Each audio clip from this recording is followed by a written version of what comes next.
Pessoal, vou receber aqui o economista André Roncaglia para a gente conversar sobre economia brasileira.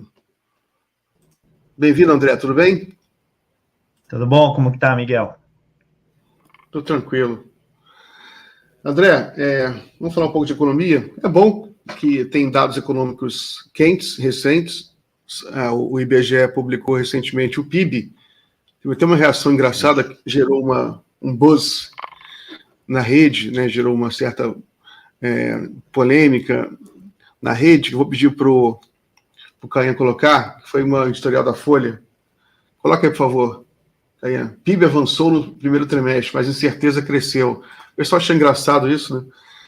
Porque o PIB cresce, incerteza cresceu. Fica parecendo uma coisa meio de rancor, né? Não tem mais o que falar mal, mas... Boa notícia é má notícia. Mas, enfim, teve essa notícia aí que o PIB cresceu, obviamente uma boa notícia, cresceu mais do que o mercado esperava, pelo menos eu li isso em toda parte, o mercado esperava menos, cresceu 0,8%. Isso aí parece pouco, mas não, é muito, porque é um trimestre só, e em relação ao trimestre anterior também cresceu bem. Então, eu queria saber qual a avaliação que você faz desse PIB, né, 0,8%, como é que você interpretou esses dados? Bom, primeiro, boa tarde também para a Ana, que está aqui. Boa tarde para todo mundo que está com a gente. Boa tarde. Eu achei um número, obviamente, eu gostaria que fosse um número maior, mas 0,8 já é um número bem razoável, considerando os 2 trimestres anteriores, né? O segundo semestre do ano passado, que basicamente a economia brasileira ficou parada, porque ela cresceu 0,1% no terceiro trimestre e caiu 0,1% no último trimestre. Então, o crescimento de 0,8 é uma retomada do crescimento econômico. E certamente é um número positivo.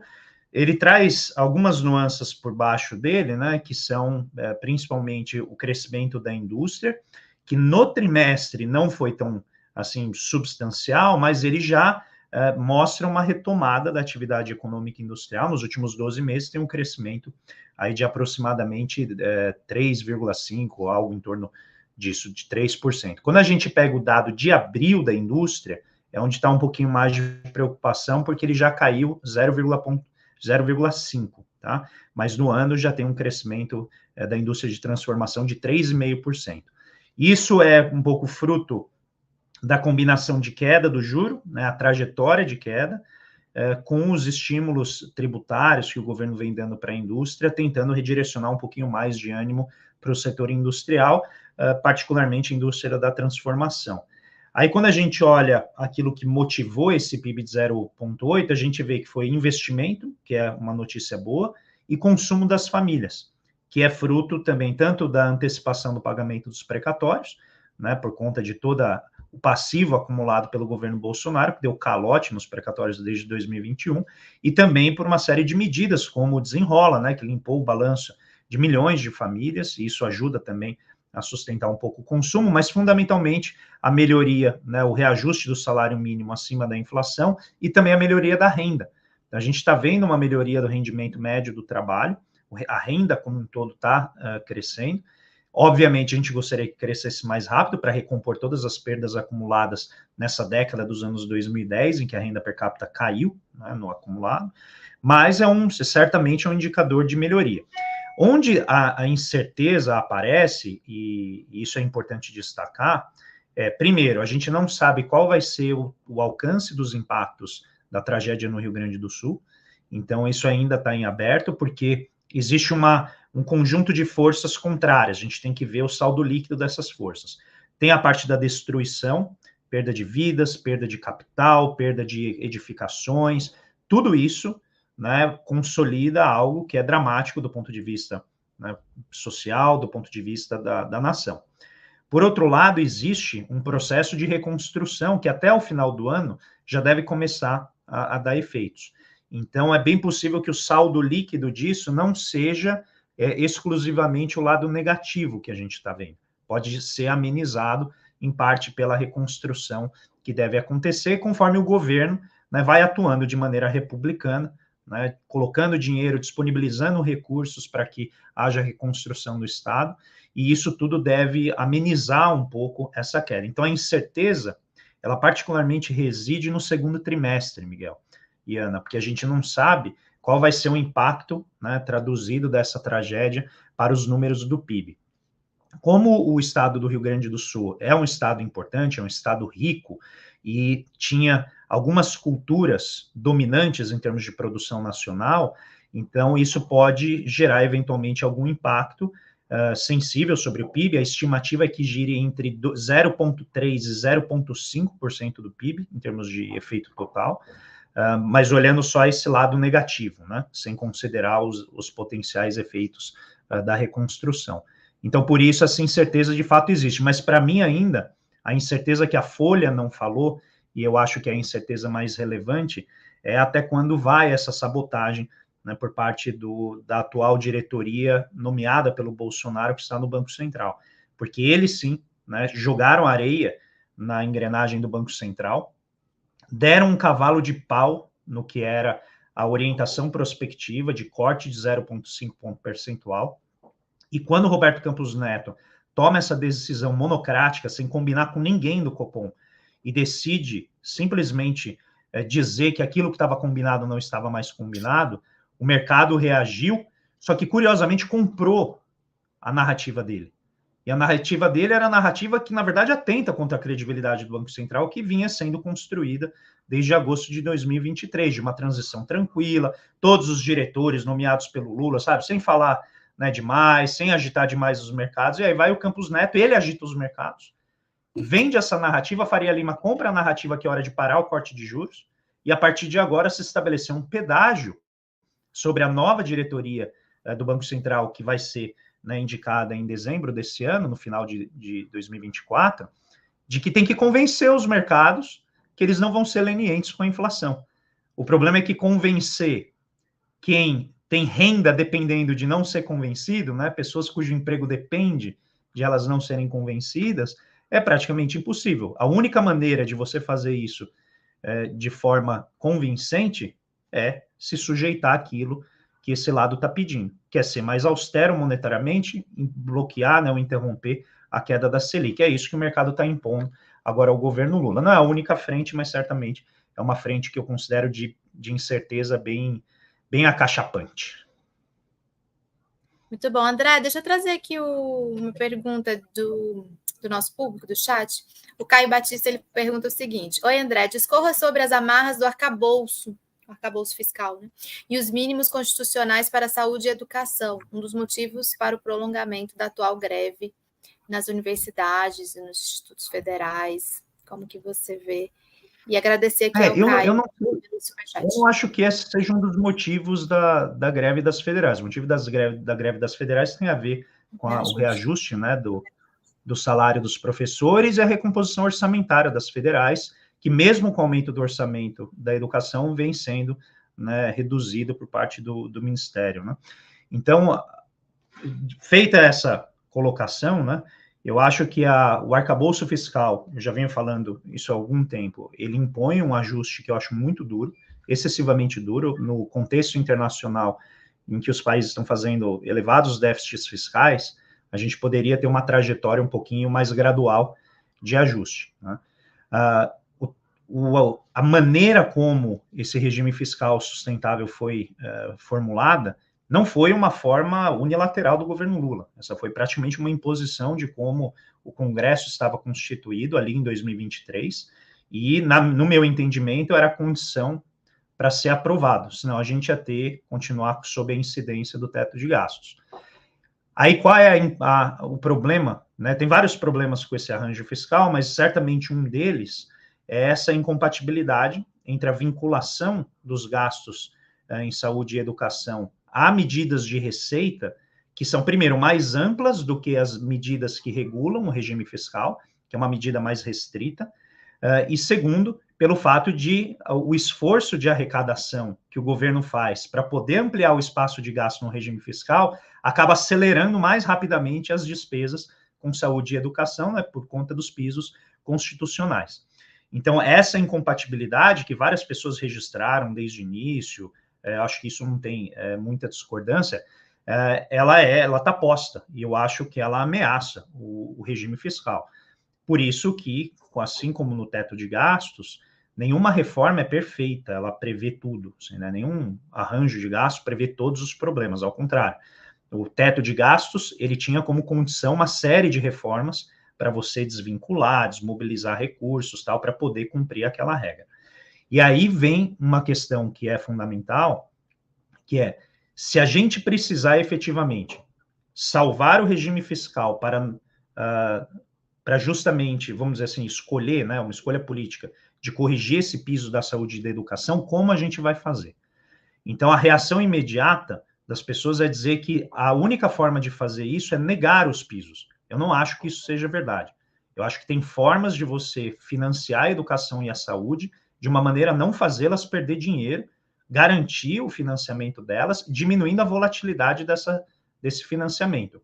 O problema é, se isso não for colocado em discussão, o outro lado vai ter uma medida, e vai ter uma medida que, na minha visão, vai ser regressiva. Como eles atuaram durante a vigência do teto de gastos, que é o quê? Simplesmente eliminar a vinculação e não criar nenhum elemento de garantia de recursos para a saúde e educação. A alternativa é sacrificar o regime fiscal, entendeu? E aí, se sacrificar o regime fiscal, alguma coisa tem que ser colocada no lugar. E hoje, até onde eu vejo, esse debate não está colocado. E um segundo item, vamos lá, terceiro, né? O primeiro e segundo é a vinculação saúde e educação. O terceiro é a questão da vinculação do salário mínimo à Previdência Social, né? Então, desculpa, a vinculação da Previdência ao salário mínimo. A dinâmica de crescimento do salário mínimo, de fato, impõe, né, um ônus grande sobre a Previdência. E aí, na ausência de medidas fortes para aumentar a arrecadação, principalmente sobre o topo da distribuição, algo vai ter que ser feito nesse plano. E é isso que está gerando tanta reação no nosso campo, que é essa ideia de que, né, vai se obliterarem os pisos de saúde e educação. Acho que essa não é, pelo menos, o ponto de com quem eu converso, que está no governo, que está, né, defendendo essas questões. Onde eu ainda acho que reside o problema, né, o que eu chamei de desequilíbrio fiscal, não é tanto pelo crescimento desses gastos de saúde, educação e previdência, é pelo fato de que tem tido muita dificuldade o governo de ampliar a arrecadação em cima, né, do topo da distribuição. O Congresso é muito arredio, existe aproximadamente 1,7 trilhão de reais que não são tributados no Brasil, segundo dados que a própria Receita já comentou e a própria equipe econômica. E aí, se a gente tributasse uma fatia pequena desse valor, a gente conseguiria, né, financiar esses gastos. O que me está colocado hoje, né, no meu entendimento, é que não tem espaço político para avançar tanto sobre a arrecadação. E aí precisaria haver, né, evidentemente, uma decisão por parte da equipe econômica se ela vai perseguir esse caminho de tentar ampliar a arrecadação ou se, de fato, vai começar, né, a pensar a reforma dos gastos. Pelo jeito, pela maneira como está sendo colocado, eu acho que vai ser uma combinação das duas. Vai se continuar tentando arrecadar, mas eu acho que vai ser quase que inevitável que o Ministério da Fazenda, o Ministério do Planejamento, coloque a discussão da revisão desses gastos. André, um assunto também que tem causado muito debate, muita confusão, é sobre a situação fiscal do país, né? O bolsonarismo tem, e setores da imprensa também, têm procurado criar, né, a narrativa que existe um rombo fiscal gigantesco no país, né, o maior rombo da história. Você tem um déficit fiscal, de fato, mas eu queria saber o que você vê que é exagero nisso, até onde que ele é real, e acaba gerando essa confusão, porque você tem setores da própria esquerda que dizem que o governo é neoliberal, que não gasta, mas as despesas estão aumentando, o investimento público aumentou muito, inclusive investimento privado e público aumentaram, mas enfim, eu queria que você falasse um pouco sobre essa questão do déficit público, né? E se o déficit público, se as contas públicas, elas mostram um governo completamente obcecado pela austeridade ou não? E se as contas públicas estão bem, se há a perspectiva das contas públicas são positivas. O que você acha? Se a gente pega, é que depende da medida que você pega e do prazo, né? Se você pega os últimos 12 meses, ainda tem um déficit, né, de algo em torno de 260 bi, mas ele foi herdado do ano passado, que é por conta de todo o passivo de despesas não cumpridas que o Bolsonaro deixou, né? O Bolsonaro e Guedes não cumpriram com as suas obrigações constitucionais, terminaram o ano de 2022 pedindo, pelo amor de Deus, para aprovar a PEC da transição, para eles conseguirem cumprir gastos básicos, que eram de obrigação do governo federal, e deixou um passivo imenso na forma de precatórios não pagos, que, lembrem-se, são remunerados pela Selic, que estava em patamares hediondos de 14%, então uma dívida que teria tudo para crescer de maneira exorbitante até 2026, quando esses precatórios voltariam a ser pagos. E aí o governo Lula, então, né, acabou assumindo uma parte importante que dá mais ou menos metade desse déficit. Metade do déficit de 2023 foi, na verdade, um déficit herdado do governo Bolsonaro, que fez uma maquiagem nas contas públicas, né, e deixou, né, esse rombo. Ele sim deixou um rombo, porque eu estou falando de rombo em termos de gasto não feito, um rombo no orçamento das famílias, é um rombo no orçamento de ministérios que ficaram sem recursos para gastar, e transferiu essa responsabilidade agora, da maneira sorrateira como eles costumeiramente fazem, para o governo Lula, né? E o governo Lula assumiu a responsabilidade de maneira republicana, fez esses gastos, está tentando, né, retomar e reconstruir, restaurar, né, o funcionamento da máquina pública. Agora, quando a gente pega 2024, Miguel, 2024, essencialmente até agora, é um ano de superávites. A gente teve 2 superávites fiscais nos 2 primeiros bimestres, e esse tem sido um motivo de incômodo para as bases da oposição, porque exatamente os superávites que foram gerados não eram esperados. Na verdade, a expectativa é que esses superávites não seriam gerados e, com isso, o governo seria forçado a contingenciar gasto. Mas o Ministério da Fazenda vem fazendo esse trabalho muito intenso de tentar restaurar a base tributária do governo e conseguiu esse resultado positivo, né, nos 2 primeiros bimestres. E aqui vem a grande dificuldade, olhando para frente, é se esse esforço de arrecadação ele vai continuar sendo feito a contento até o fim do ano, de uma maneira a conseguir gerar esse resultado, né, positivo nas contas públicas. Então, não é um governo, do ponto de vista gastador, como a Faria Lima, como os bolsonaristas colocam, e tampouco é o governo keynesiano dos sonhos, né, de uma parte substancial da esquerda, essa pessoa inclusa. Eu gostaria que o governo investisse muito mais, gastasse muito mais, e não se visse, evidentemente, refém dessas restrições que ele enfrenta no campo econômico, bem como em outros campos político, militar e assim por diante.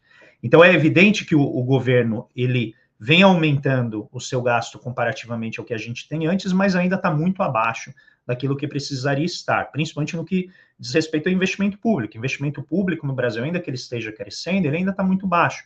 Ele mal cobre a depreciação do capital público. Isso é algo que tem que ser transformado. Como o governo vem tentando fazer isso?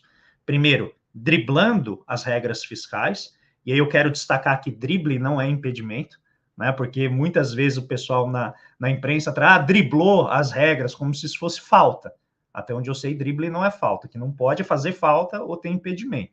E o governo, de maneira adequada, vem buscando outras fontes de recursos, seja por meio das estatais, que são ferramentas de política pública, seja por meio dos bancos públicos, né, ou outras fontes, né, de atividade, de fundos sociais ou fundos que têm, né, uma obrigação, muitas vezes associadas à atividade econômica.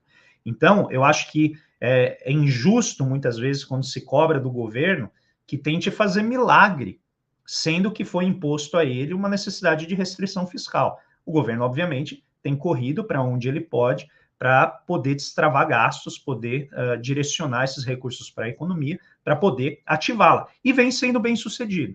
Então, o consumo das famílias, né, vem crescendo, a gente vê o varejo, né, indo bem, mas também com incertezas adiante, a gente vê a indústria retomando, mas também ainda está muito sufocada pelo nível absurdo dessas taxas de juros.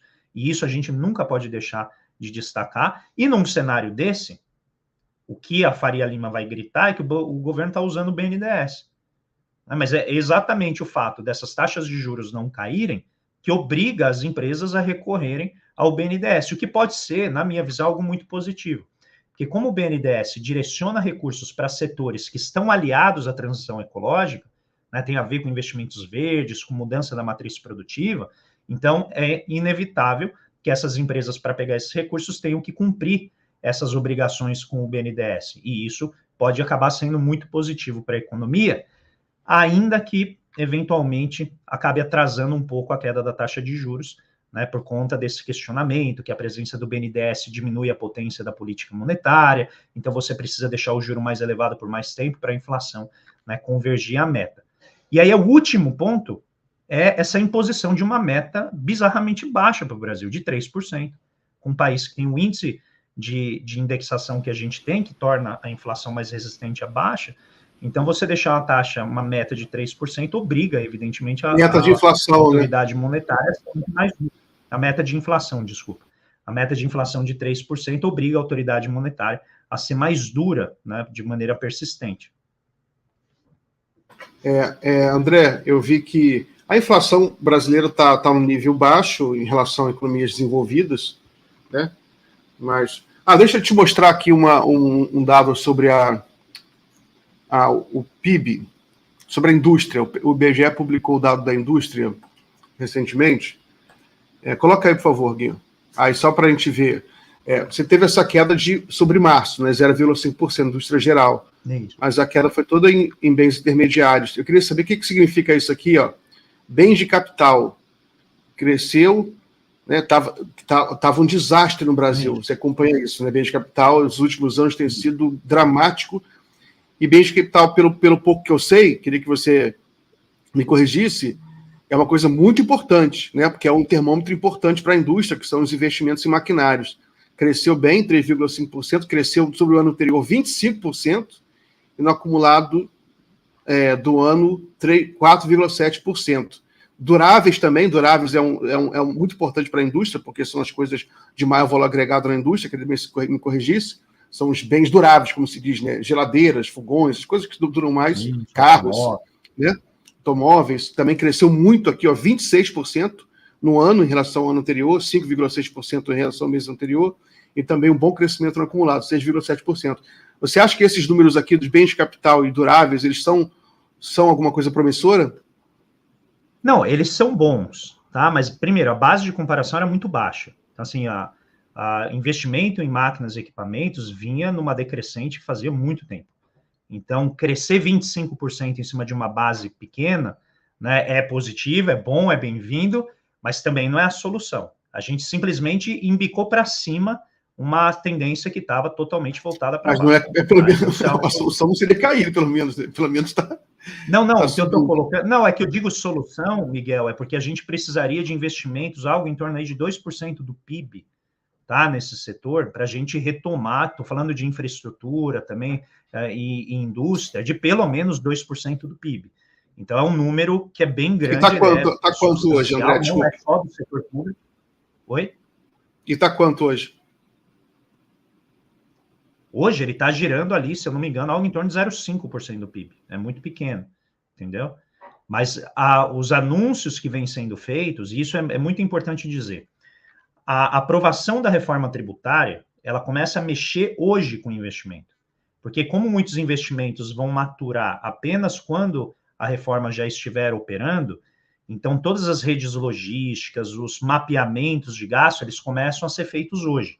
Então, isso já começa a girar a roda da economia mais rápida, as empresas começam a contratar máquinas e assim por diante. Então, é uma boa notícia. Por que eu estou sendo cauteloso na minha análise? Primeiro, porque a taxa de juros não caindo arrefece esse movimento, tá? Porque investimento em máquinas e equipamento, em bens de capital, ele requer taxa de juros baixa por bastante tempo, para que você possa ter contratos de longo prazo que te permitam manter o esforço do investimento. Então, isso que a gente está vendo nesse trimestre tem a ver com a expectativa lá atrás de que os juros continuariam caindo abaixo de 10%. esta projeção já está eliminada. A briga agora é se vai parar em 10,5 ou se a gente vai conseguir chegar até 10. Mas abaixo de 10, no meu entendimento, hoje está fora do radar até o Banco Central americano começar a reduzir o juros. Quando o Banco Central americano começar a reduzir os juros, os indicadores de lá, né, já estão mostrando mercado de trabalho mais desaquecido, atividade econômica perdendo um pouco de força. Quando isso começar a acontecer, aí pode-se abrir um espaço maior para reduzir o juro, e aí sim eu acho que isso vai fortalecer esse processo da indústria. Antes disso, a gente vai depender dessas ferramentas que são, vamos dizer, parafiscais do governo, elas não estão no orçamento, né, como o BNDES, ou esses incentivos orçamentários do Mover, ou a proteção tarifária que foi dada para a produção de veículos elétricos aqui no Brasil. Então, esses elementos, eles podem ajudar a indústria e vão ajudar. A questão é saber se eles vão oferecer suficiente recurso para a gente decolar, que é o que precisa ocorrer com essa parte da indústria para a gente poder ter um efeito substancial. Aí tem um segundo desafio aqui, que você deve ter observado, que o investimento foi uma das variáveis que mais cresceu, ele só foi superado pelas importações. E isso é fruto exatamente da nossa desindustrialização. Então, quando a gente investe, a gente depende de comprar máquina e equipamento importado. E aqui vem a segunda etapa do processo de reindustrialização. É quando você começa a renacionalizar a produção de máquinas e equipamentos para que você tenha um suprimento interno. Mas, muito frequentemente, começa comprando máquina de fora. O que em si não é um problema, tá? Só é um desafio adicional quando você está caminhando para um processo de reindustrialização, é evitar depender, evidentemente, de tecnologia estrangeira, vamos dizer, a granel, né? Sempre vai depender, mas a tentativa de internalizar esse processo aqui dentro. Mas eu quero frisar isso, é fundamental para a gente ter retomada do crescimento industrial que o juro caia. André, deixa eu te fazer uma pergunta mais política, do mundo da política, digamos assim, menos estritamente da economia. O Haddad está no Vaticano, se encontrou com o Papa e tem defendido internacionalmente em vários eventos que ele tem ido a questão da taxação dos super ricos, né? Ele tem defendido, inclusive Estados Unidos já se posicionaram, falaram que não vão aderir por enquanto nessa taxação de até 2% para combater a desigualdade e o aquecimento global. O que é isso aí? É uma campanha, uma forma também do Haddad se colocar neste lugar em que Lula também é tão bem visto, né, como um grande articulador internacional, um homem que está atento aos grandes temas internacionais? Ô, André, antes de responder, deixa eu só organizar aqui a live, eu combinei com você até 6 horas, então você pode responder. Não, eu tenho mais um pouquinho. Então tá, beleza. Tranquilo. Eu acho que pode ser isso, sim. Eu acho que a agenda, quem evidentemente está capitaneando é o presidente Lula, mas o Haddad, justamente, é o ministro da Fazenda que tocou, né, todas as discussões econômicas na trilha de finanças do G20, é a equipe do Ministério da Fazenda que está fazendo isso, e eu acho quase que natural que ele assuma essa dianteira por ser um tema eminentemente econômico. Não é trivial fazer com que os países cooperem para tributar, primeiro, ninguém, né? Qualquer pessoa é difícil fazer, quanto mais os super ricos, que têm, em geral, muito poder. Tá? Então, é uma agenda que eu acho que o Brasil está pilotando ainda de uma forma simbólica, no sentido de angariar apoio, legitimidade, mas o caminho para efetivar isso, ele é muito longo.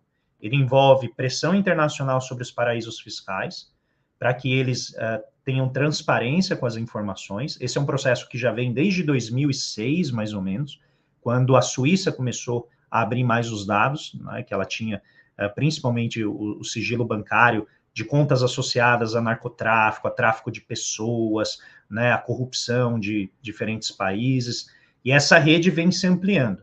Então, eu acho que é um processo de aumentar a conscientização da população, principalmente dos países do G20, né, mas vai ecoar em continentes como a África, vai ecoar no Oriente Médio, para tentar angariar esse apoio, para tentar gradualmente avançar sobre a tributação das grandes corporações, que é algo que já está instituído, que é o Imposto Mínimo Global, sobre as corporações que ficam deslocando, né, os seus lucros para paraísos fiscais para não ter que pagar imposto.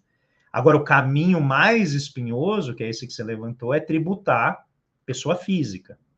Tá? E aí, esse número, que é um número chocante, acho que para qualquer pessoa que não seja um desses 3 mil bilionários, que 3 mil bilionários, se taxados em 2% da sua riqueza, 2%, ou seja, eles, em 50 anos, eles perderiam toda a riqueza se ela não crescesse. Tá?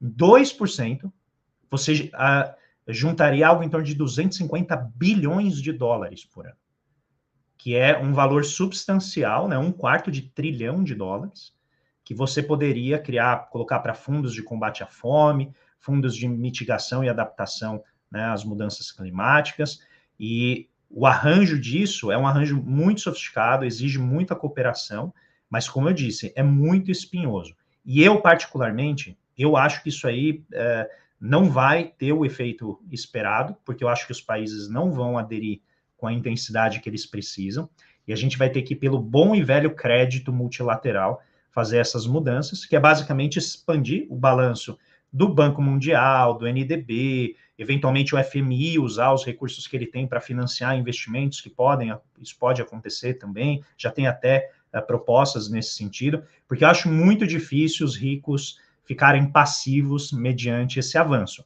Isso não significa que não se deve tentar, a gente tem que tentar de todo jeito, é uma agenda que tem apoio, tem que avançar, mas eu acho que precisa ser realista sobre a nossa capacidade de efetivamente tributar essa riqueza ou mesmo a renda, tá, desses super ricos mundo afora. Eles se tornaram uma elite global, né?